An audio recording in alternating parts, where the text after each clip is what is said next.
হামজা ভাই বলতেছে এটা তো 100% পেনাল্টি প্লাস এটা রেড কার্ড। এটা তো পুরা যারা খেলা দেখছে পুরা বাংলাদেশি তো দেখছে যে আসলে এটা পেনাল্টি হয়েছে কিনা।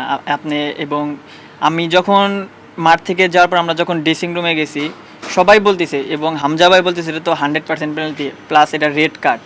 হ্যাঁ, কারণ সে ডাইরেক্ট আমার পায়ে মেরে দিছে। সো এখানে তো আর কিছু বলার নাই।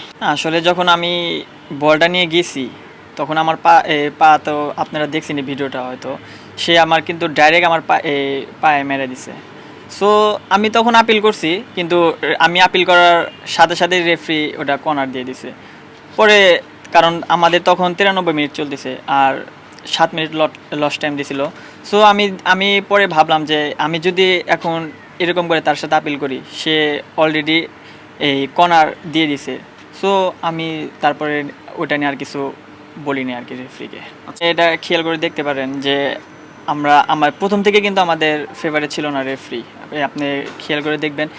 এই সো আমার কিছু কিছু টাইম মনে হয়েছে যে রেফারি একটু ডিসফেভার করছে আমাদের। হ্যাঁ, রেফারির সাথে আমাদের ওইভাবে কথা হয় নাই, সে তো ম্যাচ শেষ হওয়ার পরে সে তার মতো চলে গেছে।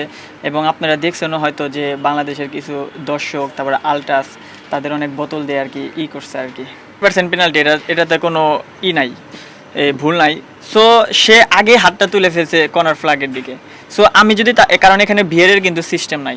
সো আমি সে যখন হাতটা তুলছে তাকে কিন্তু হাজারবার বললেও কিন্তু আমার কোনো এখানে কোনো কিছু চেঞ্জ হবে না।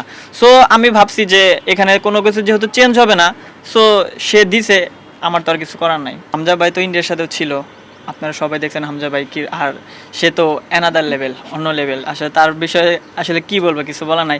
আর সমিত সোমের কথা বলবো, সে আমাদের সাথে এটা তার প্রথম ম্যাচ। হ্যাঁ, সো ফুটবল তো একটু মনে করেন যে অনেক দিন যখন একসাথে আপনি এই টিম কমিউনিকেশন করবেন, একসাথে যখন বেশি দিন আপনি একসাথে কাটাবেন তখন আপনার একটা কমিউনিকেশন হয়। হ্যাঁ, সো আমি মনে করি তার এটা প্রথম ম্যাচ। আমরা ডে বাই ডে যখন আরও ম্যাচ খেলবো তখন তার সাথে আমাদের কমিউনিকেশনটা ভালো হবে। সো ওভারঅল না, আসলে আপনি যদি হামজা ভাইয়ের কথা বলেন তাহলে আমি বলবো যে এখানে ওইরকম বোঝাপড়ার ওইরকম আমি কোনো দেখি নাই। শুধু হইতে পারে যে সমিত সোম, কারণ সে প্রথম আসছে, আমরা কিন্তু তার সাথে কখনোই খেলি নাই, তার খেলা শুধু আমরা দেখছি। সো আমার মনে হয় যে আমরা যতগুলো তার সাথে আরও ম্যাচ খেলতে পারবো। আপনি ফাহমিদুল ও ভুটানের সাথে প্রথমে স্টার্ট করছে, তারপরে ওর সেকেন্ড ম্যাচ ও কিছু কিছু টাইম একটু মনে করেন যে, কিন্তু আমার মনে হয় যে না, ও আরও যত দিন যাবে ভালো করবে এজ এ ইয়াং প্লেয়ার হিসাবে। সো আমি মনে করি সব কিছু মিলে আমাদের সামনে ভালো কিছু হবে ইনশাআল্লাহ। ফুটবলে তো আপনার টিকে থাকতে হলে চ্যালেঞ্জিং সব সময় থাকে, আপনার প্রতিটা মুহূর্ত প্রতিটা সেকেন্ড বলেন।